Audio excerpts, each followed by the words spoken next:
ERCP योजना से पूर्वी राजस्थान को कितना फायदा मिलने वाला है, ये हम और आप हर कोई जानता है।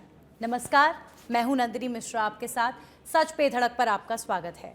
आज हम आपके लिए लेकर आए हैं एक ऐसा कार्यक्रम जिसमें आपको मिलवाएंगे एक ऐसी शख्सियत से जिनकी वजह से पूर्वी राजस्थान में ईआरसीपी का मुद्दा कभी दब नहीं पाया। कई सरकारें आईं, कई सरकारें गईं, लेकिन कई कारणों की वजह से ईआरसीपी प्रोजेक्ट पूरा नहीं हो पाया। पूर्वी राजस्थान में एक शख्सियत ऐसी थी जो समय समय पर सरकार को याद दिला रही थी कि पूर्वी राजस्थान की जनता की प्यास बुझाओ, पूर्वी राजस्थान की जनता को ईआरसीपी दो। और आज हमारे साथ वो शख्सियत स्टूडियो में मौजूद हैं। मैं आपको मिलवाना चाहूँगी रामनिवास मीणा जी से। सर, स्वागत आपका। सर, आपको पानी वाले बाबा भी बोला जाता है। आपके लिए बच्चा बच्चा ये जानता है कि पानी वाले बाबा आखिर हैं कौन। तो ये नाम आपको मिला, उसके पीछे की क्या कहानी है, और ईआरसीपी और पानी के मुद्दे पर जो आपका संघर्ष रहा उसे आप किस तरीके से देखते हैं? ईआरसीपी जो प्रोजेक्ट है, ये भाजपा सरकार जब वसुंधरा राजे जी मुख्यमंत्री थी, उस वक्त उन्होंने पूर्वी राजस्थान के 13 ज़िले जो चंबल नदी से लगते हुए हैं, इनमें पेयजल, सिंचाई और औद्योगिक जो पानी का संकट था उसको दूर करने के लिए इसका सर्वे करवाया।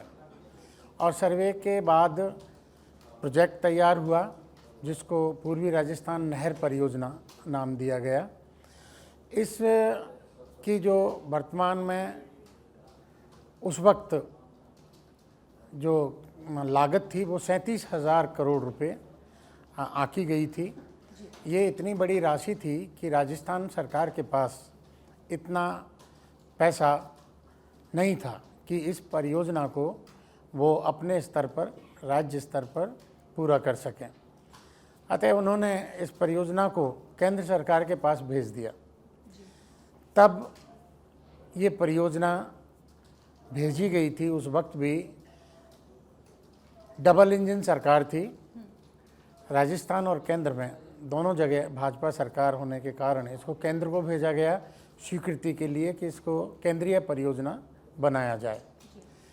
लेकिन कुछ विडंबना रही कि थोड़े समय बाद ही चुनाव हो गए और राजस्थान में जो भाजपा सरकार थी वो विपक्ष में चली गई और कांग्रेस सरकार सत्ता में आ गई।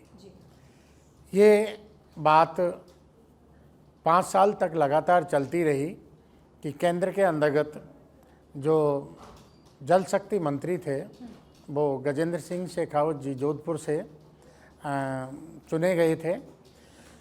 अलग से प्रधानमंत्री जी ने जल शक्ति मंत्रालय बनाया। उस मंत्रालय के जो मंत्री थे, कैबिनेट मिनिस्टर, वो गजेंद्र सिंह जी को बनाया।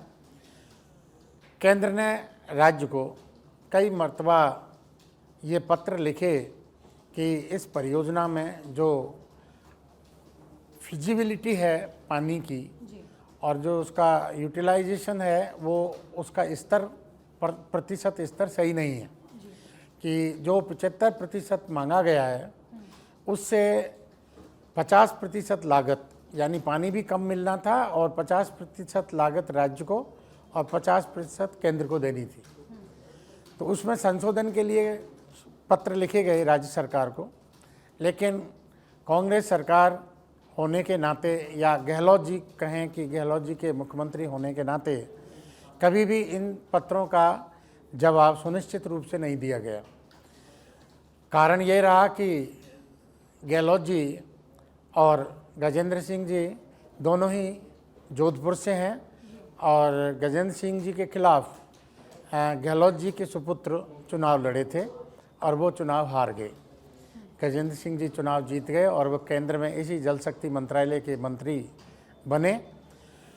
कारण ये रहा कि जो उत्तर मांगा जाता था केंद्र सरकार के द्वारा, उसको विधिवत तरीके से राज्य सरकार नहीं देती थी। कई चिट्ठियां लिखी गई, उन चिट्ठियों के प्रॉपर जवाब ना मिलने के कारण ये परियोजना लंबित रही। इसमें और भी राजनीतिक कारण हो सकते हैं। तो इस परियोजना को पूरा करने के लिए जो हम लोगों ने एक आंदोलन या एक कहें कि ईआरसीपी को स्वीकृत कराने के लिए एक मुहिम चलाई। इसमें 13 ज़िले प्रभावित थे और इन 13 ज़िलों का जो पानी संकट है वो किसी से छिपा हुआ नहीं है।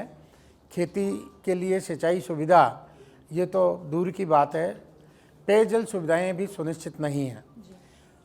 कहीं पर पानी का बिल्कुल संकट है, कहीं पर ये हज़ारों फीट नीचे निकलता है, काला है, बदबूदार है, फ्लोराइड युक्त है। ये पानी की इन 13 ज़िलों में स्थिति है। इसको देखते हुए हमने ये देखा कि भाई इस जल संकट को दूर करने के लिए केंद्र सरकार को कहा जाए। मैंने कई बार टीवी पर डिबेट्स में भाग लिया और उसमें मैंने ये कहा कि भाई राजस्थान सरकार, गहलोत जी ये कहते थे कि इस परियोजना को हम राज्य स्तर पर ही पूरा करेंगे।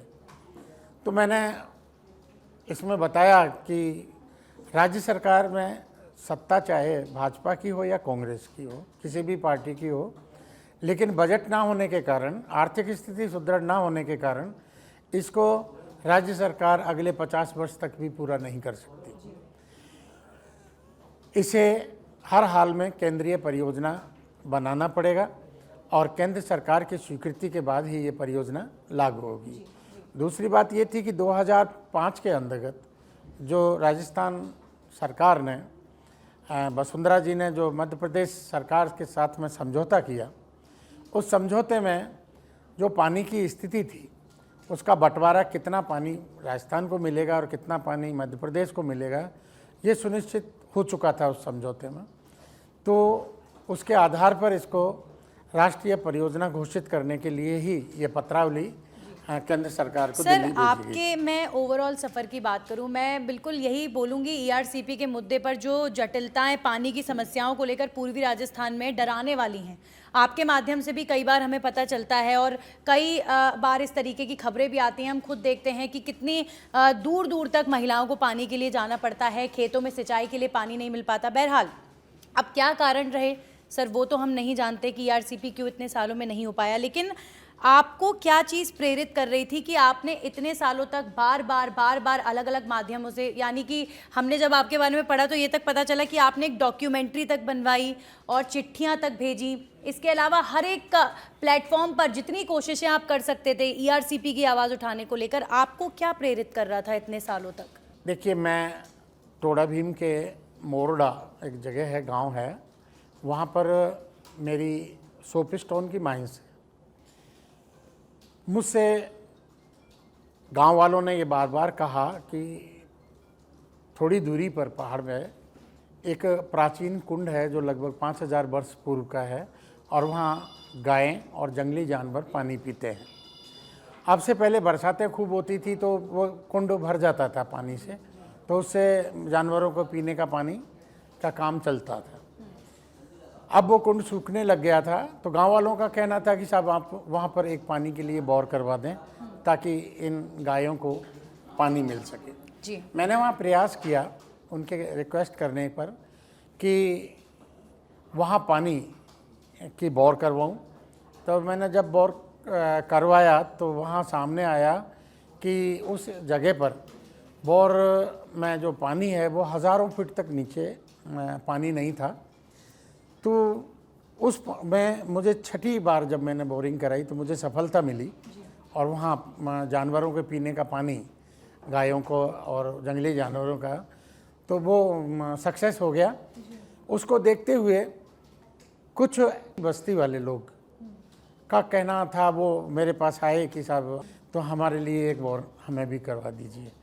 जब वो रिक्वेस्ट करते, मिन्नत करते और उनकी आर्थिक स्थिति देख कर के मैंने वहाँ बोरिंग करवाना चालू किया तो 1000 फीट तक भी पानी नहीं निकलता था, या कहीं पानी निकला तो वो काला पानी, कई जगह तो ऐसा बदबूदार पानी की 2-2 मीटर तक उसकी बदबू आती थी। काला पानी, फ्लोराइड की मात्रा इतनी ज़्यादा कि गांव वालों के सारे शरीर के जोड़ दुखते थे। इस स्थिति पर मैं आगे बढ़ा, स्कूलों में पानी करवाया, वहाँ देखा तो मैंने करीब सैकड़ों बोरिंगें करवाई और वहाँ मैंने पाया कि एक्चुअल वो पूरा जो एरिया है उस एरिया डार्क जोन है पानी के लिए और वहाँ पर पानी उपलब्ध नहीं है। आगे भी ये स्थिति बढ़ाई मैंने, तो वहाँ भी यही मिला, तो इससे मैं प्रेरित हुआ और प्रेरित होकर के मैंने देखा कि जीवन जीने के लिए पानी हवा के बाद में दूसरे स्थान पर आता है, तो इसकी पूर्ति होनी चाहिए। मैंने जब ERCP प्रोजेक्ट का अध्ययन किया तो मैंने पाया कि बोरिंग करने, चूँकि रेनफॉल बहुत कम होता है और धीरे धीरे प्रतिवर्ष कम होने लग गया, तो उसको देखते हुए पानी की समस्या पर ध्यान दिया, ERCP का अध्ययन किया और मैंने ये पाया कि जब तक केंद्र सरकार की मदद लेकर के इस ERCP को सफल ना किया जाए, चंबल नदी का पानी नहरों के द्वारा इस क्षेत्र में नहीं लाया जाए, तब तक ये समस्या दूर नहीं हो सकती। बाढ़ के दिनों में मैंने व्यक्तिगत रूप से चंबल नदी पर जाकर के देखा कि इतना पानी बाढ़ के रूप में आता है कि आसपास के जो तटीय क्षेत्र हैं वो गांव के गांव बह जाते हैं बाढ़ के कारण। तो दिमाग में आया कि ये परियोजना अगर पूरी होती है तो ये बाढ़ का पानी है जो सिंचाई के, पेयजल के और उद्योगों के लिए काम में लिया जा सकता है, तथा जो बेकार में ये पानी यमुना नदी के मार्फत बंगाल की खाड़ी में जाता है, इसको रोका जा सकता है। तो दो फायदे हो सकते हैं कि एक तो बाढ़ के नुकसान को रोका जा सकता है जी, दूसरे जो और सूखे पानी की जहाँ पर उपयोग चाहिए वहाँ वहाँ पर यूज उपयोग हो किया सकता जा है। जी सकता है। सर, बड़ा लंबा संघर्ष रहा, कई बार ऐसा भी लगता होगा कि आवाज़ उठाई जा रही है लेकिन उसे सुना नहीं जा रहा, तो कभी आपने क्या पहले सोचा था कि आप राजनीति में भी आएंगे? क्योंकि समाज सेवा करने के बाद आपने राजनीति चुनी, उसके पीछे क्या कारण रहे? जी, मेरा राजनीति में कोई दिलचस्पी नहीं थी। मैं समाज सेवा करना चाहता था और उद्योग जगत से मेरा नाता रहा है, तो मैंने सामाजिक कार्यों में सबसे पहले इस पानी की जो स्थिति थी इसको देखा और इस पे काम करना मैंने शुरू किया। इसके अलावा उस क्षेत्र में जो अनपढ़ बच्चे हैं उनको मैं स्कूल के लिए प्रेरित करना, या गरीब आर्थिक दृष्टि से पिछड़े हुए बच्चे हैं उनकी फ़ीसें जमा कराना, उनके आगे की पढ़ाई का प्रबंध करना। इसके बाद में जो लोग हैं बहुत ही पुअर लोग, या विधवा महिलाएं हैं, अपंग हैं, या छोटे ऐसे अनाथ बच्चे हैं, उनके लिए पेंशन योजनाएं लागू की और उनको प्रति महीने पेंशन देना प्रारंभ किया। बूढ़े लोग हैं, वृद्ध पुरुष जिनकी उनके बच्चे भी केयर नहीं करते थे, उनकी आँखों की रोशनी के लिए मोतियाबिंद के ऑपरेशन कराना और उन लोगों को ज्योति मिलना, फिर उनकी सुखद अनुभूति। इसके अलावा जो पानी के एनीकट्स हैं उनको बारिश के पानी को रोकने के लिए एनीकट बनवाना, या रास्ते गांव को नहीं हैं उनको एक ग्रेवल रास्ते निकलवाना। इसके बाद में ERCP तो मेन मुद्दा था ही, इसके पश्चात जैसे गरीब बच्चियां हैं उनके शादी विवाह सामूहिक, इसमें मैंने हमेशा ये देखा कि मैं जातिवाद में विश्वास नहीं करता, सभी 36 कौमों के लिए मैं काम करता था और मैंने सभी की बिना कोई धर्म या जाति देखे बच्चियों की आर्थिक स्थिति खराब होने के कारण उनके विवाह कराना, सामूहिक विवाह कराना और आर्थिक स्थिति देना। ऐसे लोग जिनके पास घर नहीं थे रहने के लिए और उनके लिए घरों की व्यवस्थाएं करवाना या घरों के बनाने के लिए मटेरियल उपलब्ध कराना, ऐसे मैंने बहुत सारे काम किए। बच्चे हैं वो गेम्स में रुचि रखते हैं तो उनके लिए उनके टूर्नामेंट कराना, उनको खेलने की सुविधाएं प्रदान करना, ऐसे बहुत सारे काम मैंने सामाजिक स्थिति को सुधारने के लिए किए। मंदिर बनवाना, क्योंकि मंदिर एक ऐसी धारणा धार्मिक की इसको राज्य सरकार या सरकारें इसके लिए मदद नहीं देती जी। तो गांव-गांव के अंदर प्राचीन मंदिर थे, टूटे फूटे मंदिर थे, उनका पुनरुद्धार कराना। मैं सर, ऐसे बहुत कम लोग होते हैं, कई लोगों से हम भी मिलते हैं, ऐसे बहुत कम लोग मिलते हैं जिनकी ऐसी कोई महत्वाकांक्षा नहीं होती कि हम ये सब काम कर रहे हैं तो हमें इन फ्यूचर कुछ चाहिए, बट आप कई सालों से अपने अंचल के लोगों की जिस हिसाब से मदद कर रहे हैं, वाकई आप जैसे लोग समाज में होने चाहिए। आप मंदिरों की आप बात कर रहे हैं तो मैं मंदिर पर ही आ जाती हूँ और देश में जो राम में माहौल है उस पर आ जाती हूँ। इस पर आपका क्या विचार है? देखिए, अभी अयोध्या में भगवान श्री राम का मंदिर बनाया गया। हम छोटे थे, बहुत ही छोटी क्लास में जब पढ़ने लिखने लगे, उस वक्त गांव-गांव के अंतर्गत मेरा जीवन गांव में बीता है, तो रामलीला हुआ करती थी। उसमें पूरी रामायण का वो चित्रण विवेचना होती थी। तो हम तब से ये देखते आए कि भगवान रामचंद्र जी का जन्म अयोध्या में हुआ और अयोध्या हमारे ही देश में है। तो ये एक बड़ी विडंबना होती थी कि भी अयोध्या के अंतर्गत जहाँ भगवान राम का जन्म हुआ वहाँ पर विवाद है। और बाबरी मस्जिद का वो था ही कि बाबर ने जब हिंदुस्तान पर आक्रमण किया तो उन्होंने उस पहले वाले मंदिर को तोड़ करके मस्जिद बनाई वहाँ पर। आगे ऐसे बातें हुई, क्योंकि जब मैं मास्टर डिग्री की मैंने, तो मैं हिस्ट्री का विद्यार्थी रहा हूँ, तो हमने आक्रमणताओं को देखा है कि कोई भी आक्रमणकारी जब कहीं आक्रमण करके विजय हासिल करता था तो वहाँ वो अपनी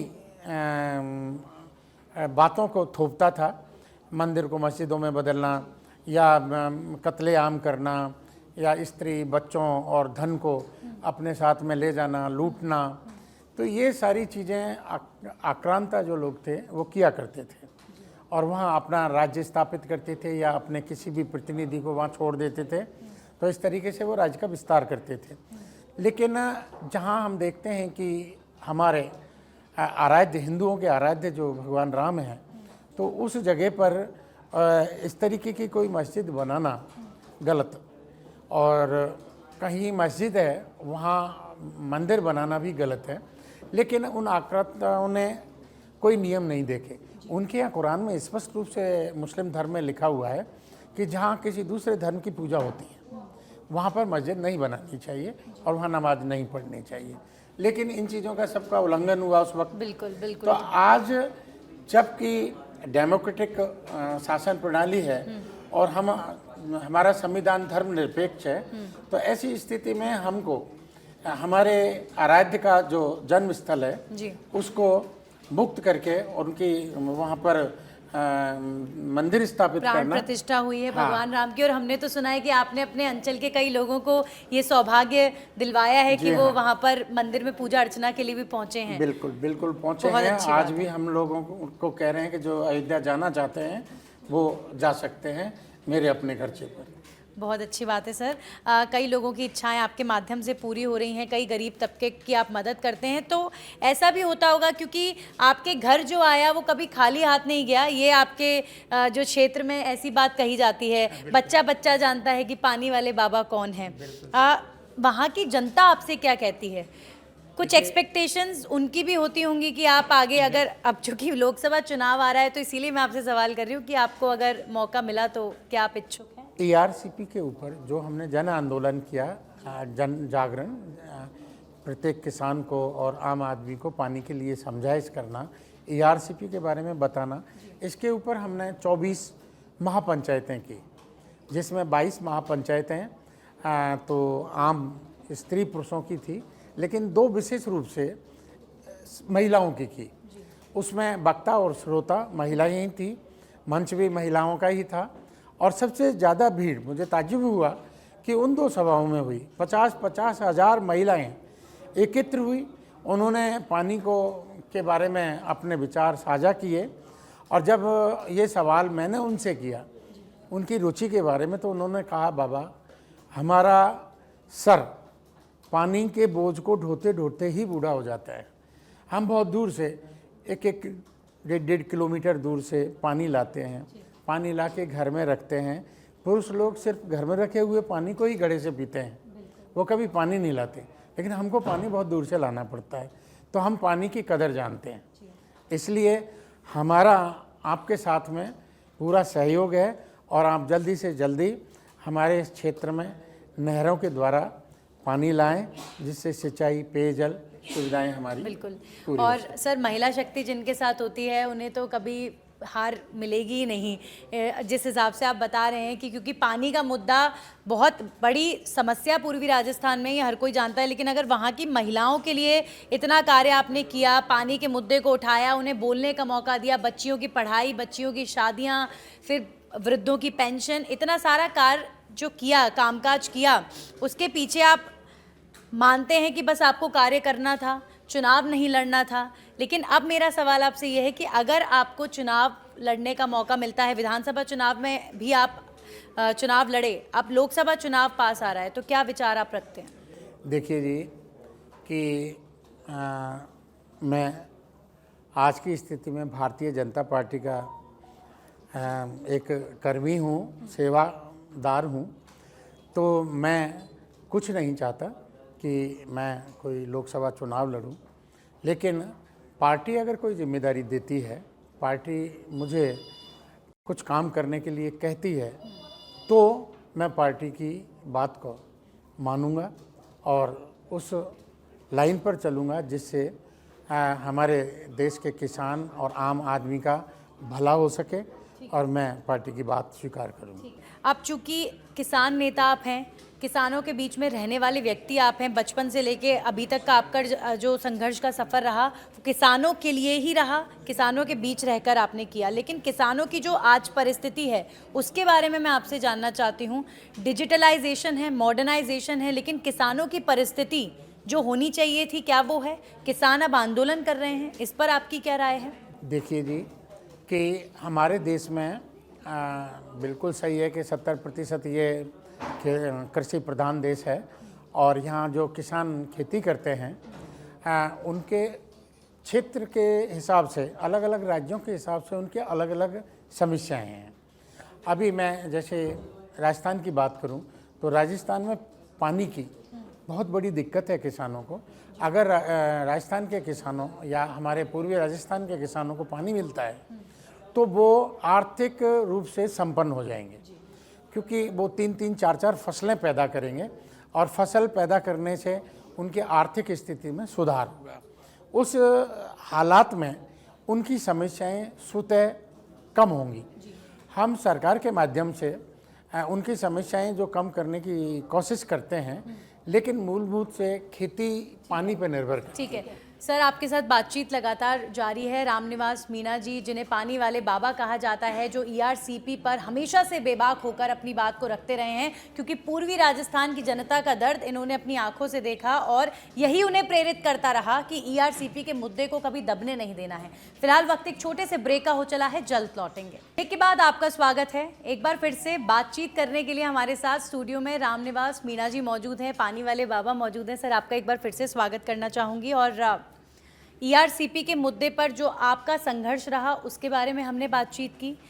क्या फ्यूचर विजन पूर्वी राजस्थान के लिए, क्या काम आप करना चाहते हैं, क्या सेवा आप लोगों की करना चाहते हैं, उस बारे में हमने बात की।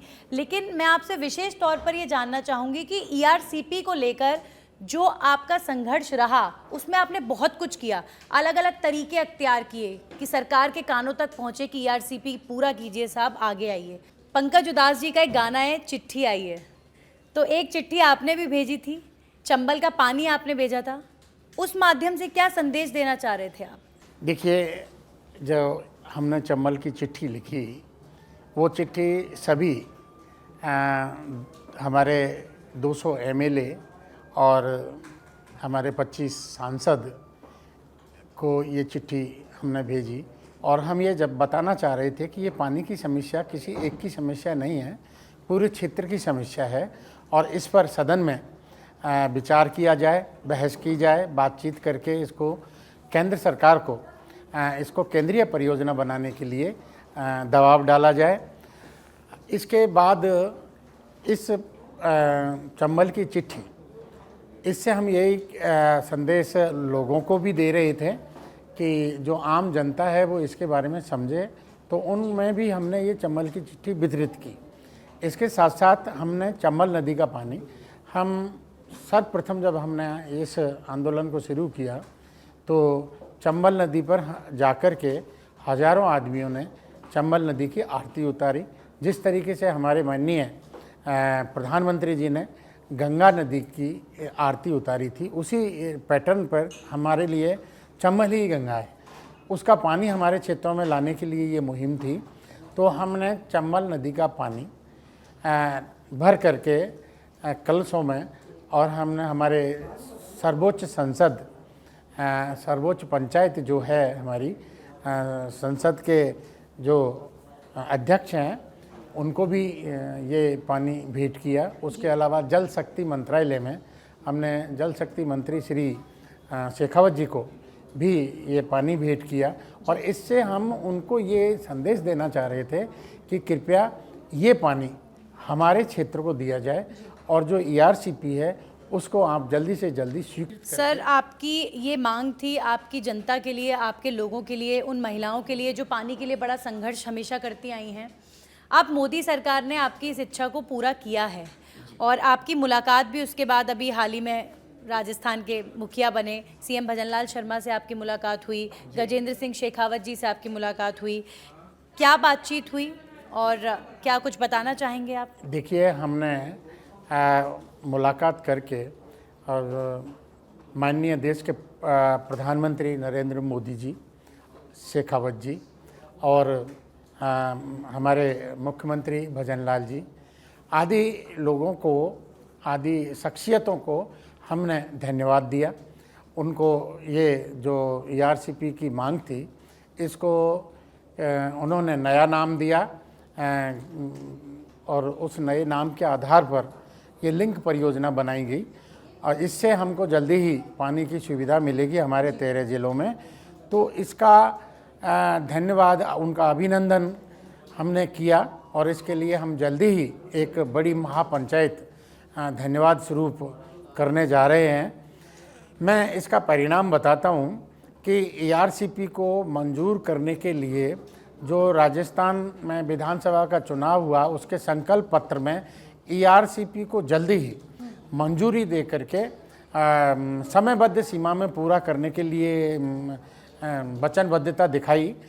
उसका ये असर हुआ कि 2018 में जो चुनाव हुए विधानसभा के, तब कांग्रेस की 44 सीट और भाजपा की 25 सीट आई थी। इस बार जो इसके असर के कारण चुनाव हुआ है, तो भाजपा की 48 सीट और कांग्रेस की मात्र 44 की जगह 33 सीट। इनफैक्ट सर, मैं ये भी यहाँ पर ऐड ऑन करना चाहूँगी कि बहुत सारे ऐसे नेता हैं जो ERCP पर श्रेय ले रहे हैं, और बहुत सारे ऐसे अनसंग हीरोज़ होते हैं जिनके बारे में बातचीत होनी चाहिए, और आपको मैं ERCP का अनसंग हीरो मानूंगी, क्योंकि बहुत सारे प्रयास आपने बिना किसी महत्वाकांक्षा के किए। बहरहाल, विधानसभा चुनाव में आपको टिकट मिला, और ये कहा गया कि बहुत सारी ऐसी आरोप लगे, बातें कही गई कि आपने ERCP का इस्तेमाल किया टिकट पाने के लिए जी। इसे लेकर आप क्या कहना चाहेंगे? देखिए जी, मैंने टिकट की जो मांग थी वो नहीं की।